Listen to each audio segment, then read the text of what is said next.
வேதாகமத்தில் தன் மனைவியை சகோதரி என்று கூறிய மனிதரைப் பற்றி பார்க்கலாமா?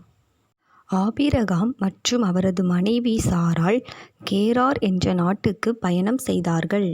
அங்கே ஆபிரகாம் தன் மனைவியாகிய சாராளிடம், உன்னை என் சகோதரி என்று சொல் என்றார். அதனால் கேராரின் ராஜாவாகிய அபிமெலேக்கு ஆள் அனுப்பி சாராளை அழைப்பித்தான். அந்த இரவில் தேவன் அபிமெலேக்குக்கு கனவில் தோன்றி, அவள் மற்றொருவரின் மனைவி, அவளை உடனே திருப்பி அனுப்பு என்று எச்சரித்தார். அடுத்த நாள் காலை அபிமெலேக்கு ஆபிரகாமை அழைத்து, நீ ஏன் இப்படி செய்தாய் என்று கேட்டார். ஆபிரகாம் தன் பயத்தை அபிமெலேக்கிடம் சொன்னார். அபிமெலேக்கு சாராளை மரியாதையுடன் உன் மனைவி சாராவை நான் திருப்பி அழைக்கிறேன். இந்த ஆடுகள் மாடுகள் மாடுகளையும் கொடுத்தார்.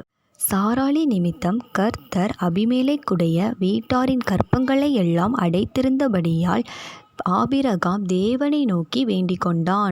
அப்பொழுது கர்த்தர் அபிமெலேக்குடைய வீட்டாரை குணமாக்கி பிள்ளை பெறும்படி அனுக்கிரகம் செய்தார்.